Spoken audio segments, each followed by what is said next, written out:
En esta hora me gustaría seguir analizando con ustedes los resultados que ha tenido la rebelión desde los mismos inicios y cómo el apartarse de la autoridad divina ha degenerado y ha llevado a este mundo al caos, a la ruina, a la desgracia y a la muerte. Ahora, el objetivo es que al hacer la comparación del gobierno que propuso Satanás y el gobierno de Dios, al detenernos a pensar en el desarrollo y en las consecuencias, nosotros podamos escoger alegremente el servicio voluntario a Dios por amor. Y la tónica del conflicto desde que empezó será la misma hasta el final. ¿Saben ustedes que Satanás ultimadamente quedará solo en su rebelión? Y en esta hora me gustaría analizar con ustedes las veces que Satanás ha caído o que ha sido abandonado por distintos personajes en la historia de la rebelión. Por ejemplo, vamos a ser un poco breves porque tenemos poco tiempo, sin embargo vamos a leer algunos pasajes, tanto bíblicos como del espíritu de profecía, porque la Biblia y el espíritu de profecía mencionan que Satanás ha sufrido varias caídas. Cuando surgió el pecado en el cielo de manera inexplicable, Satanás cayó de la consideración o de la credibilidad que él tenía ante la deidad. Pero no así de los ángeles. Los ángeles siguieron teniendo cierta simpatía con Satanás, aún hasta la cruz, alrededor de 4000 años después. Y entonces lo que estaba en juego, ¿por qué el Señor no aniquiló a Satanás inmediatamente?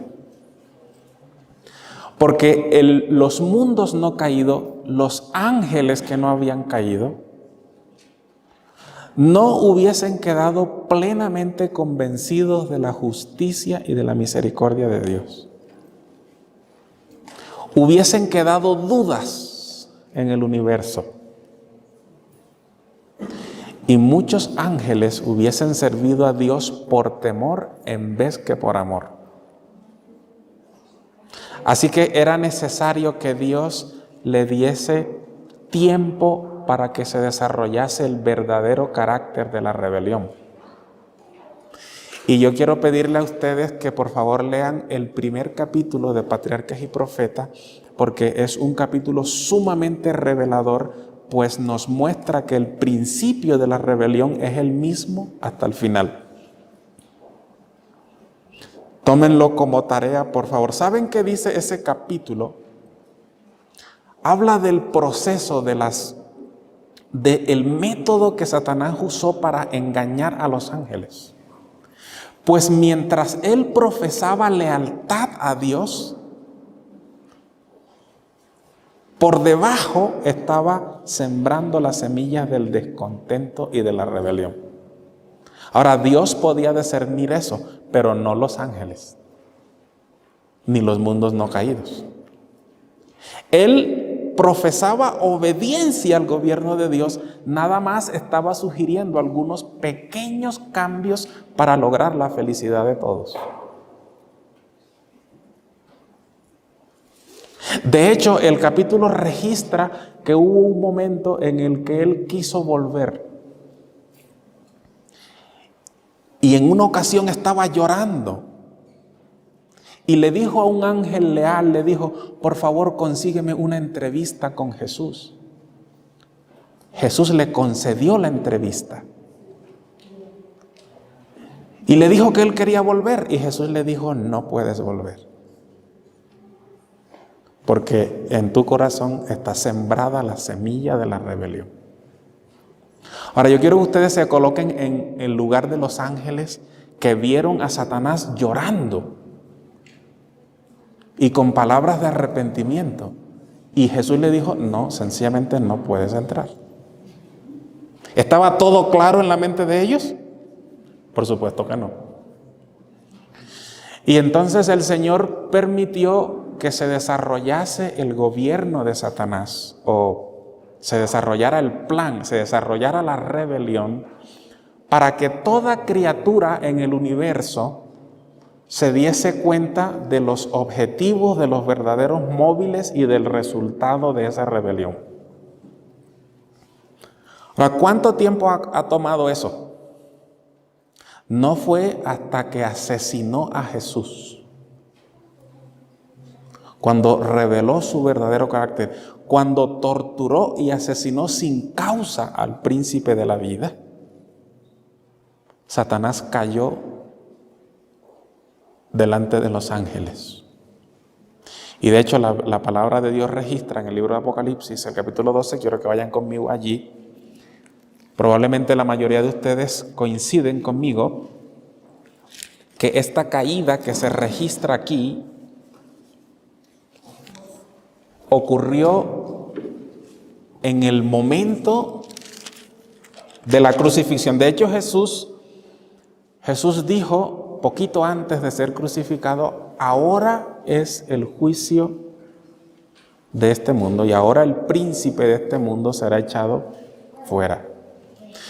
Y cuando la Biblia registra en Apocalipsis el capítulo 12 que hubo una gran batalla en el cielo, Apocalipsis 12 y el versículo 7, Miguel y sus ángeles luchaban contra el dragón, y luchaba el dragón y sus ángeles, pero no prevalecieron, ni fue hallado ya lugar en el cielo para ellos, y fue lanzado fuera el gran dragón, la serpiente antigua, que se llama Diablo y Satanás, el cual engaña a todo el mundo entero, fue arrojado a la tierra, y sus ángeles fueron arrojados con él.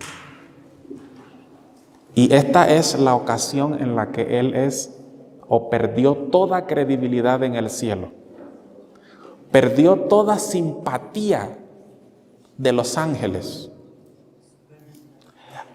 Tomó todo ese tiempo para que ellos pudiesen reconocer plenamente que el gobierno de Dios, que las leyes de Dios, que los principios que rigen el gobierno de Dios es lo mejor para sus criaturas. Y entonces, tanto en la Biblia como en el Espíritu de Profecía tenemos abundantes detalles de cómo ocurrió esa caída de Satanás. Ahora, ¿saben ustedes que la Biblia tiene, y el Espíritu de Profecía también menciona, algunas caídas más para Satanás? Él va a ir perdiendo simpatizantes cada vez hasta que finalmente quede solo en su rebelión. Perderá toda simpatía, y esta es la parte que más nos interesa, es de lo que más voy a hablar. Él perderá toda simpatía delante de los redimidos, delante de la generación final, delante de los 144,000, que según dice la palabra de Dios, ellos le han vencido por la sangre del Cordero. Y cuando eso ocurra, cuando Satanás pierda simpatía en tu mente, en tu corazón, cuando ya no participes en la rebelión por haberte dado cuenta que es absurda, y porque él usa su autoridad sobre sus súbditos para destruir, matar y robar, cuando eso ocurra, Jesús viene para llevarse a en los que Satanás haya perdido simpatía. Así que Satanás habrá caído una vez más, habrá sido arrojado fuera, pero del corazón de esa generación. Pero todavía tiene simpatizantes. recién en la tercera venida de Jesús, los impíos también lo abandonarán. La inspiración nos muestra ese momento en el que cuando ellos contemplen en visión panorámica su vida, su rebelión, el resultado, y especialmente que fue sin causa, ellos van a decir: justo eres, oh Señor. Y luego se van a volver hacia Satanás, el instigador, y lo abandonarán también. Aún sus ángeles,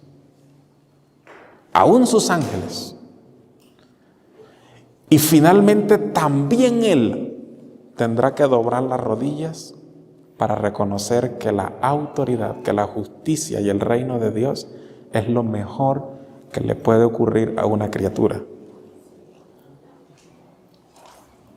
Y entonces en el universo entero no habrá ni un vestigio de simpatía por Satanás. Y entonces será aniquilado. Entonces habrá llegado el momento en el que, sin correr ningún riesgo, Dios podrá destruir la rebelión desde la raíz. Qué bienaventurado día, cuando los hijos de Dios por la eternidad estarán libres de la tentación y de los efectos del mal. Ahora fíjense, queridos hermanos, me voy a regresar un poco para hablar acerca de esa generación final que nosotros estamos llamados a ser partícipes. La razón por la cual Jesús aún no ha venido es porque Satanás haya algunas simpatías todavía en nuestros corazones. Y entonces, queridos hermanos y amigos, la historia de la rebelión, el conflicto entre el bien y el mal, debe librarse a nivel de nuestros pensamientos. Yo tengo que detenerme a pensar, por eso es que la Biblia dice que nuestro culto debe ser un culto racional. Es decir, tiene que ver con nuestros pensamientos. Usted tiene que detenerse a pensar sobre lo que Satanás dice y ofrece y sobre lo que Dios dice y ofrece. Y entonces, queridos hermanos, es una invitación especial para ustedes.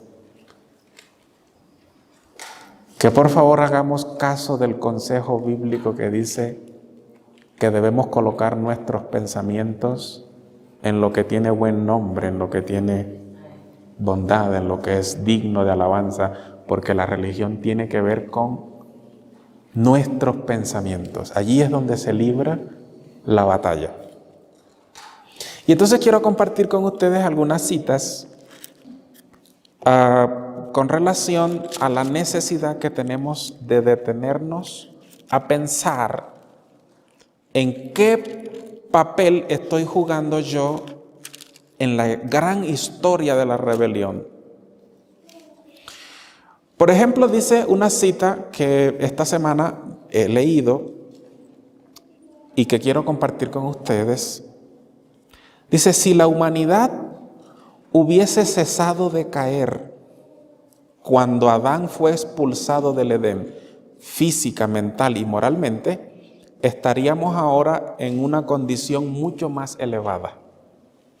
Es decir, si solamente hubiesen caído, si solamente en esa circunstancia tan terrible, Adán hubiese solamente esa caída,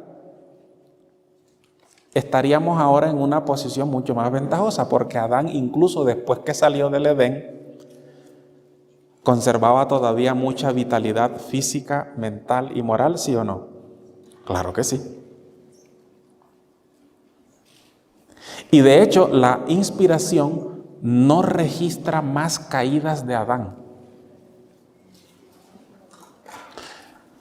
Más bien, la inspiración registra que la vida de Adán fue una vida de arrepentimiento. Y que cada vez que veía las señales del pecado, lloraba profundamente más de lo que llora alguien por sus muertos. Y fue una vida de arrepentimiento hasta que fue al descanso. Pero lleno todavía de vitalidad, de fuerza física, de fuerza mental, de fuerza moral. Pero saben, la cita dice: pero al paso que los seres humanos deploran la caída de Adán, que ha resultado en una calamidad tan grande, desobedecen las órdenes expresas de Dios. Es decir, mientras yo me quejo de Adán y digo, ay, ¿por qué no pudo obedecer una orden tan sencilla? Mientras yo critico a Adán, sigo desobedeciendo órdenes expresas de Dios que también son sencillas.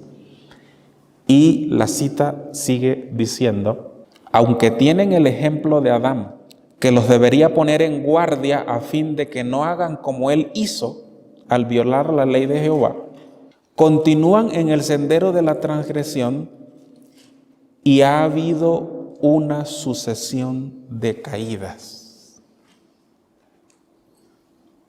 Ahora fíjense,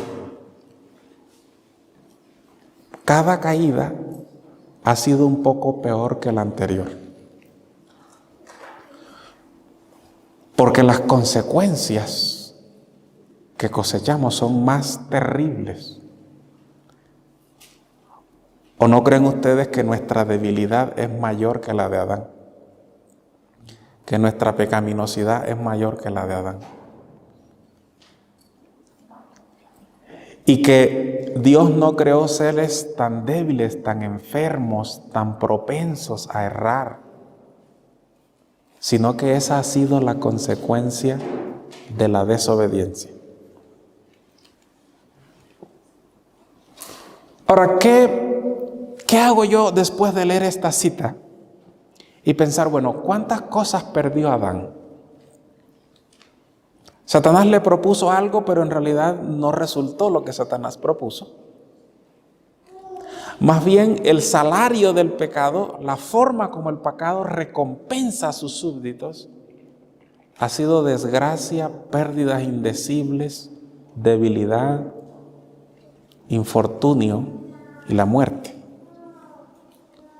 Probablemente ustedes nunca se habían detenido a pensar que con esa rebelión, con unirse a Satanás en su rebelión, Adán y Eva perdieron su hogar, el que Dios había hecho tan amorosamente para ellos. Perdieron su derecho al árbol de la vida, perdieron la imagen de Dios, perdieron la membresía en la familia celestial, dejaron de ser buenos en gran manera. Nosotros seguimos perdiendo vitalidad, fuerza, simpatía, armonía con el cielo cada vez que pecamos. Y entonces yo me pregunto, hermanos, ¿vale la pena? ¿Qué creen ustedes de la rebelión de Lucifer hasta aquí? ¿Tiene algún sentido? ¿Nos representa algún beneficio? Ahora, ¿qué es lo que la Biblia dice con relación a la generación final? La Escritura dice que ellos le han vencido por la sangre del Cordero. Ahora, yo no sé si ustedes se han detenido a analizar ese versículo, pero habla de dos elementos muy interesantes. El primero habla de la sangre del Cordero, que fue necesaria por la rebelión. Ahora fíjese, para los ángeles fue suficiente la sangre del Cordero para que Satanás pudiera perder toda simpatía en las mentes de ellos. ¿Y qué ocurre con nosotros? Bueno, ¿saben qué ocurre? Los argumentos de Satanás es que Dios no podía ser justo y misericordioso al mismo tiempo. Pero voy a darles un dato más, queridos hermanos. La raza humana fue creada en el contexto de la catástrofe que estaba viviendo el cielo. Fue creada en el contexto de la rebelión, con el objetivo de que por la vida y la experiencia del hombre, por la cooperación del hombre, por la sumisión del hombre a la voluntad de Dios, el carácter de Dios pudiera ser vindicado ante el universo. Y esa es la razón por la que Dios le dio tantas ventajas al hombre. La Biblia dice que era su hijo, hecho a su imagen, en un ambiente perfecto, para demostrarle al universo que mientras viviésemos bajo la autoridad de Dios, el hombre obtendría su más pleno desarrollo a todo nivel. Fuimos creados para vindicar el carácter, el honor de Dios en el contexto del mal. Era una demostración del carácter de Dios. Y por eso Dios lo hizo a su semejanza, para que desarrollara esa imagen con las bendiciones y privilegios que Él le daba. Pero fíjense en lo que ha terminado, porque el hombre se unió a la rebelión. Es algo terrible la caída del hombre, porque entonces eso causó oprobio al nombre de Dios. Satanás dijo, fíjense, ante el universo. Por eso, ante el universo él tuvo simpatía durante tanto tiempo. Porque él señalaba la historia fallida del hombre y decía, ese es el resultado del gobierno de Dios, cuando en realidad era el resultado de su rebelión, pero él lo atribuía al gobierno de Dios. Ahora, el Señor tiene que vindicar su honor, su nombre, su carácter. ¿Saben ustedes que la sangre del Cordero no solamente fue vertida para lograr nuestra salvación, sino también para vindicar el carácter de Dios mancillado por Satanás? Y entonces, queridos hermanos, nosotros con nuestra actitud podemos vindicar o no el carácter de Dios. Es decir, Dios está en juicio. Él está siendo juzgado, visto por el universo, para ver si su gobierno es realmente justo y misericordioso como Él lo dijo. Y entonces ahí entramos nosotros. Y por eso es que ustedes van a encontrar biografías en la Biblia que ilustran esto. Por ejemplo, recuerdan el caso de Job. Ahora, Satanás llegó porque ustedes recuerdan, antes de la cruz, él no había sido arrojado del cielo.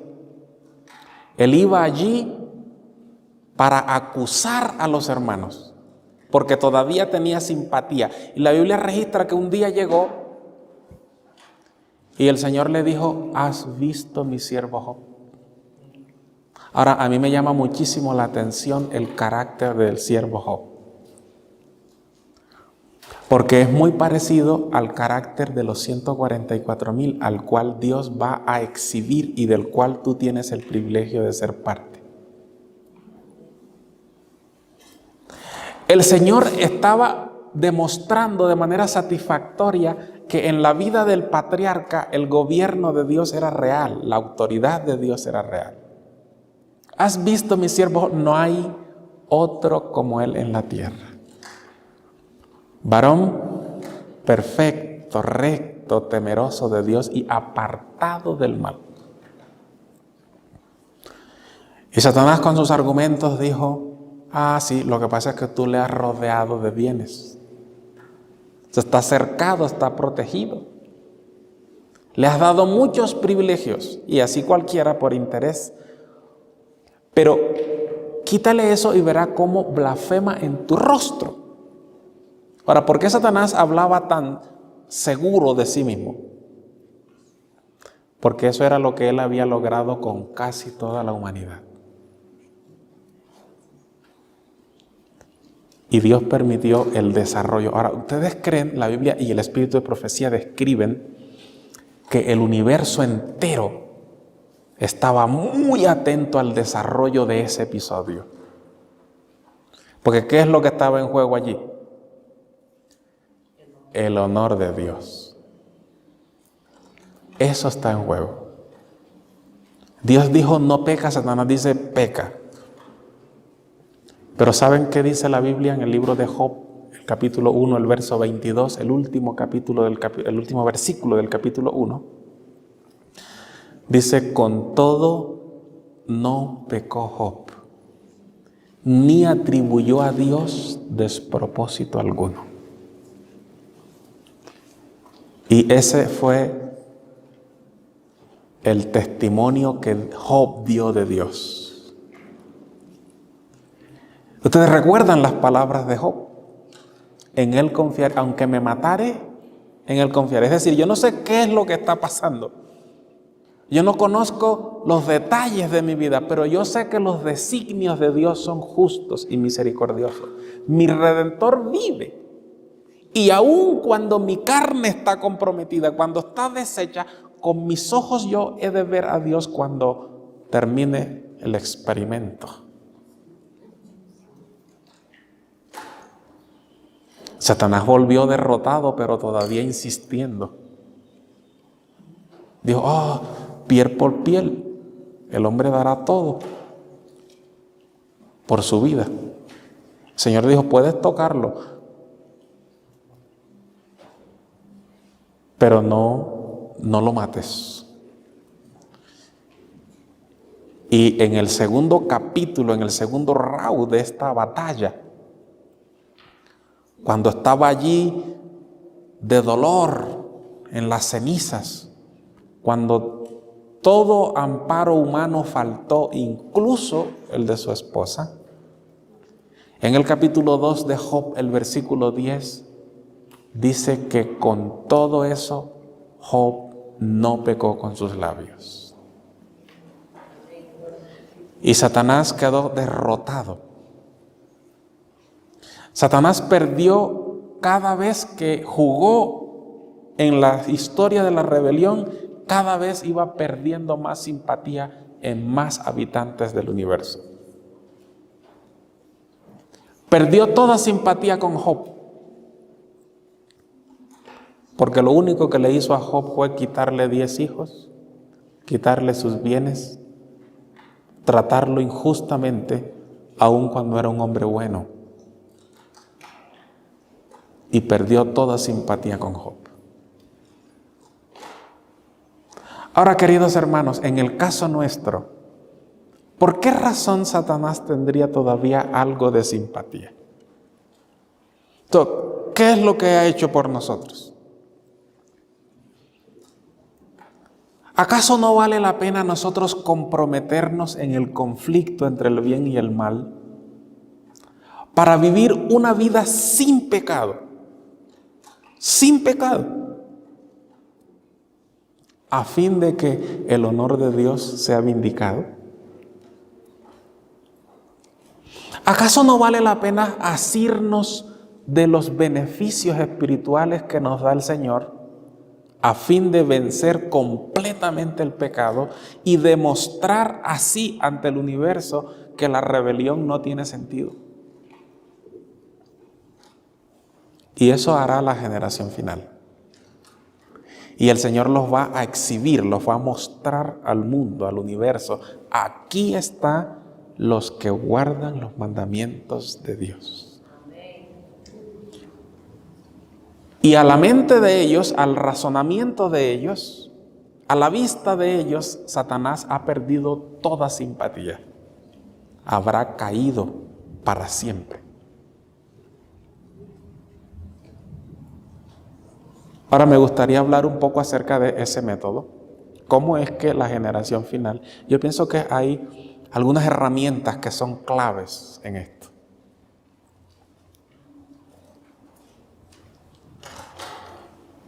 La primera herramienta es que, como yo soy un ente moralmente libre, yo puedo escoger. Pero antes de escoger, tengo el privilegio de meditar, de pensar. Y entonces, por ejemplo, hemos visto en la mañana el testimonio del rey Saúl, que la Biblia, el profeta le dijo, locamente has hecho. Ahora, hemos estudiado, hemos visto que un loco es ¿quién? Que no tiene razonamiento. Que no tiene la capacidad de detenerse para analizar los alcances de sus obras.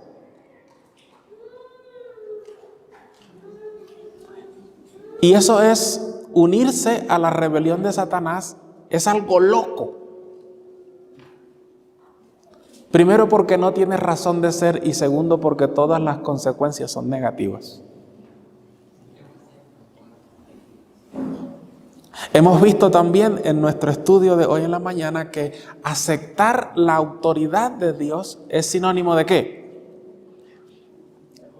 De ser perdonados, de ser restaurados, de ser sanados, de ser enseñados, de recibir la herencia de los redimidos. Entonces yo me detengo a pensar y digo, ok, ¿qué es lo mejor para mí?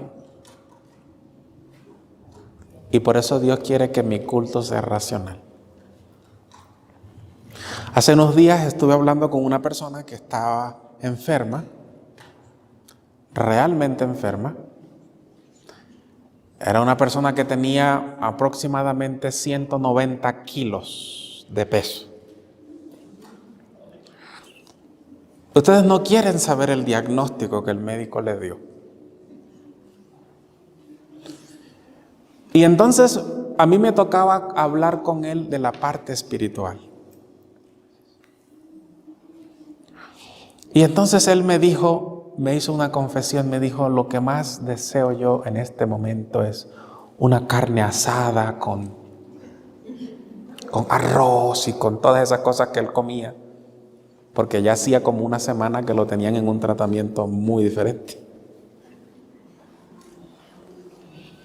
Ahora, ustedes han notado, hermanos, que una de las estrategias de Satanás es invertir para que tu vida ya no sea guiada por la razón, el juicio y la conciencia, sino que la vida sea regida por los instintos, las pasiones más bajas del ser, las facultades inferiores.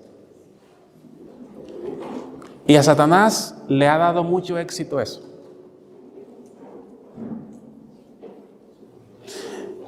Así que, paralelamente les voy a ir contando otra historia. Tuve el privilegio de conversar en un colegio con todos los alumnos de secundaria. Así que el profesor, el director, nos invitó para que pudiésemos tener una charla con ellos. Pero voy a darles un dato. En el curso que está en la promoción, los que se gradúan ya este año de bachiller, en ese curso habían 20 señoritas, 15 estaban en embarazo.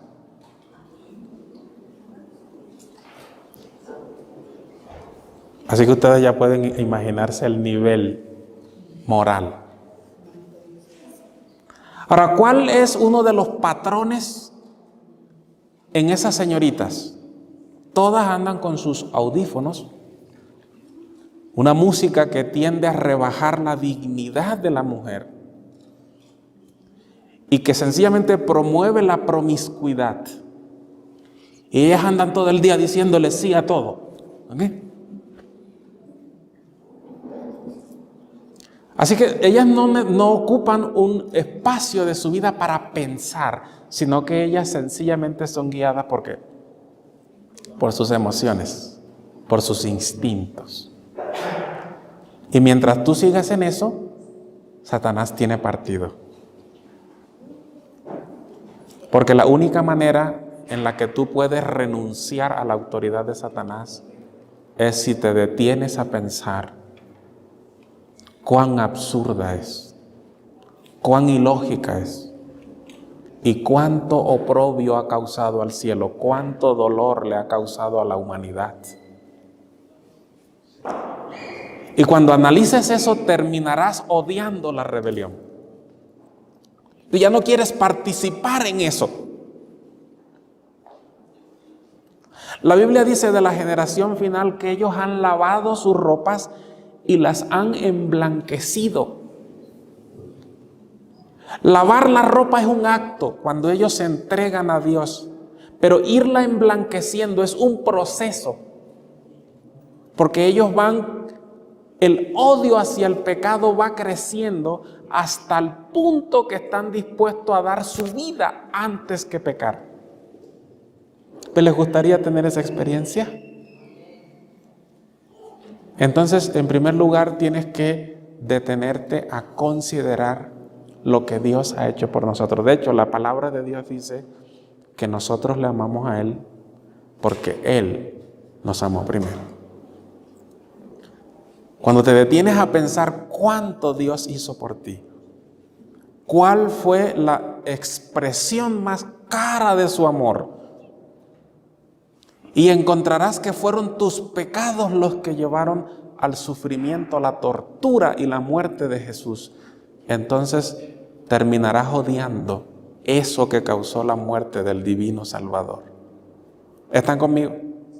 Eso no puede lograrse bajo los efectos hipnóticos de la música popular y mundana. Eso no puede lograrse bajo los efectos hipnóticos de las novelas, de las películas, de la televisión o de los programas comprometedores del internet. Eso se logra cuando en un espacio adecuado, libre de esas influencias, entonces te detienes a meditar en lo que Dios significa para ti y en lo que Satanás ha podido ofrecerte. Ese es el culto racional. Otra herramienta que la generación final usa muy bien y le ayuda para mantener pensamientos puros y elevados es la lectura seria, sistemática y programada de las Escrituras. Porque es allí donde tenemos un registro de la rebelión. Es allí donde tú puedes comparar en las experiencias de otros cuál es el resultado final.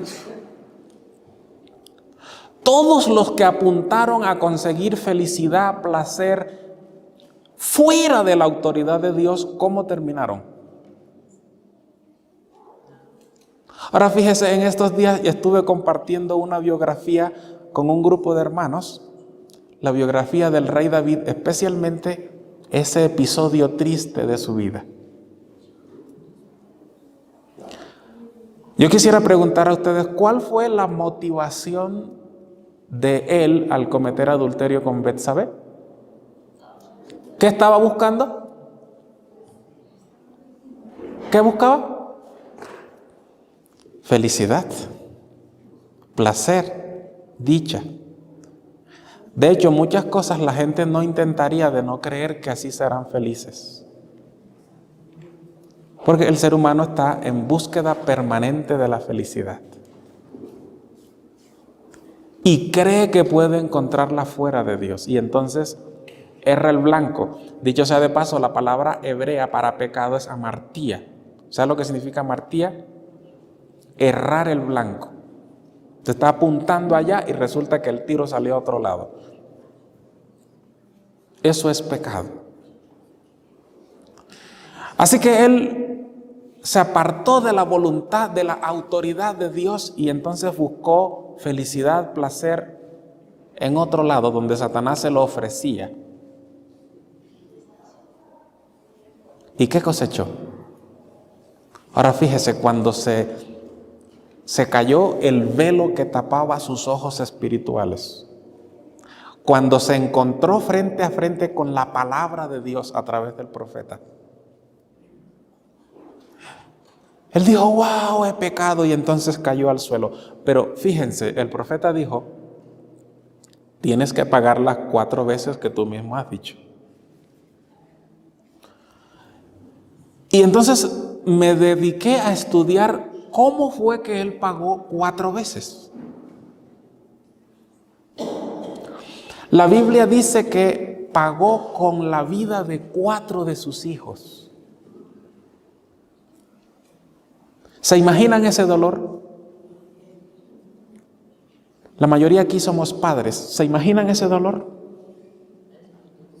¿Se imaginan esa experiencia? La Biblia describe que él se tiró al suelo y comenzó a interceder por la vida del primer hijo. No comió durante 3 días, orando al Señor intensamente. Y sencillamente la noticia que llegó fue, murió. El segundo hijo, estaban en una fiesta, los hijos de David, los muchachos, y sencillamente uno se levantó y mató al otro. Y el asesino se fue huyendo y el muerto al cementerio, y ese día él perdió 2 hijos al mismo tiempo. Así te paga el pecado, ese es el salario, esa es la paga del pecado. El tercer hijo se rebeló contra él, quería asesinarlo, le tocó irse corriendo. El hijo hizo vejámenes con sus esposas a la luz del sol. Él se fue corriendo mientras algunos lo maldecían. Pero finalmente la rebelión de Absalón fue sofocada con la muerte de Absalón. Pero ¿saben qué dice la Biblia que pasó con David? La Biblia dice que él lloraba profundamente y decía, hijo mío Absalón, ¿cuánto diera yo por morir en tu lugar?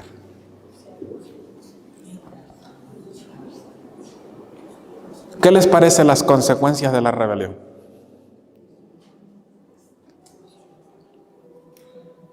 ¿Es atractivo vivir en eso?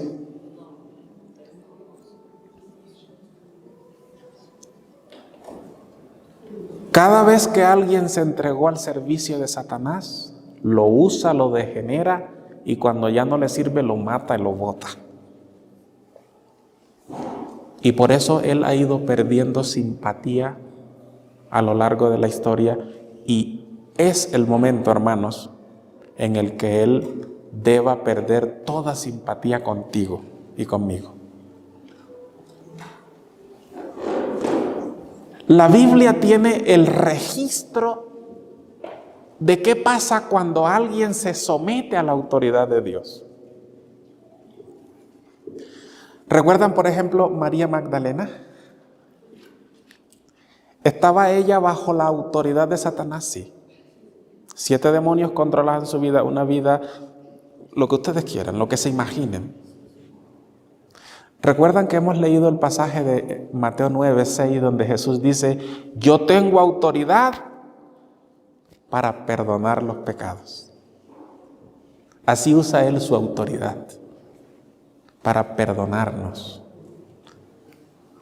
Un día ella se encontró frente a Jesús y le tocaba tomar una decisión, y ella se sometió a la autoridad de Jesús. La autoridad de Jesús es lo mejor que le puede pasar a una criatura, porque Él nunca usa su autoridad para pisotear, para destruir, para humillar, pero la Biblia dice que Él usa su autoridad para perdonar, para enseñar, para sanar. Es ungido para sanar, para libertar. Y entonces lo primero que hizo con esa súbdita del reino de Satanás, como dijo el apóstol Pablo, es que pasara de la potestad de Satanás a la potestad de Dios.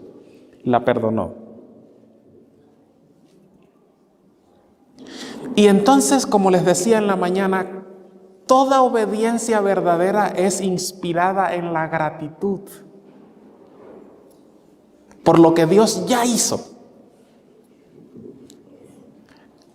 El registro inspirado de esa mujer dice que fue la más ferviente de las discípulas de Jesús. Entregó todo por Jesús. A mí me admira un episodio de la vida de ella, porque la Biblia dice que ella en un momento tomó un frasco de perfume, el más caro que había, todos sus ahorros, todos sus esfuerzos, y los derramó en gratitud sobre Jesús. Lloraba de gratitud por lo que Jesús había hecho y por haber participado en una rebelión tan absurda. Ella lloraba por eso. Y entonces se entregó de tal manera a la autoridad de Jesús que cogió sus cabellos y limpiaba los pies de Jesús con sus cabellos. Ahora, ustedes todos aquí saben cuánto cuidan las damas su cabello. ¿Qué se necesita para que una dama use su cabello como toalla? Se necesita haberlo entregado todo por completo a Jesús. Hasta sus cabellos los entregó.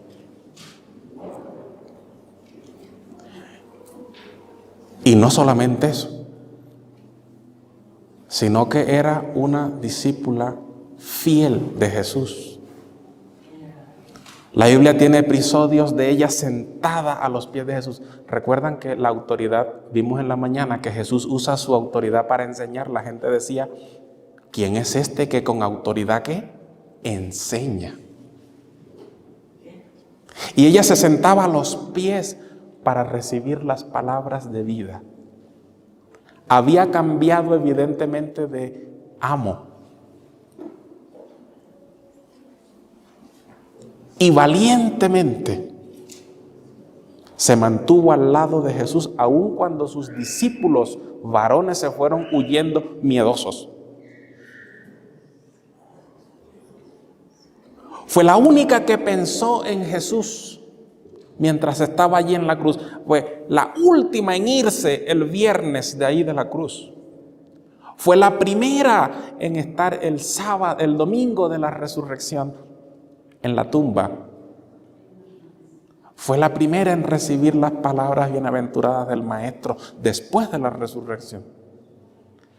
Y el deseo de todas las gentes, dice, será una de las joyas que adornarán el trono de Dios. ¿Qué les parece someterse a la autoridad de Dios?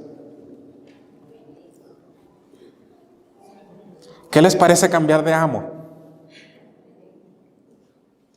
Es hermoso, es lo más precioso que le puede ocurrir a una criatura, reconocer en su vida la autoridad de Dios.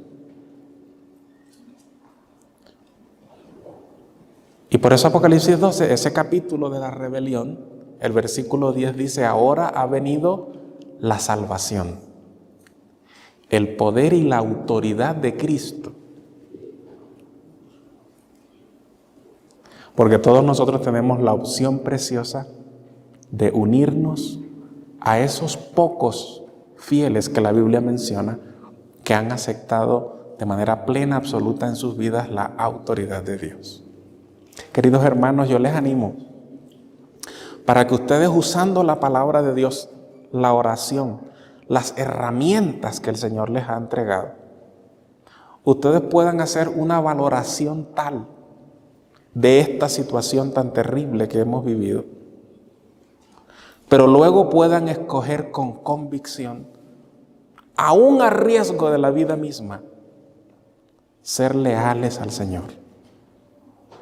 Reciban su autoridad, porque siempre es para nuestro bien. Es la única manera de poder tener un desarrollo pleno a nivel físico, mental y espiritual. Y pronto, muy pronto, cuando esta historia termine, entonces el carácter precioso de nuestro Dios será vindicado a través de tu experiencia. Tu vida puede atestiguar que Dios tiene la razón. Y el Señor podrá decir, aquí están los que guardan los mandamientos. los que han podido en medio de una generación torcida y perversa ser luz. Y nosotros tenemos ese alto llamado. ¿Lo aceptarás tú? Que el Señor te bendiga. Amén.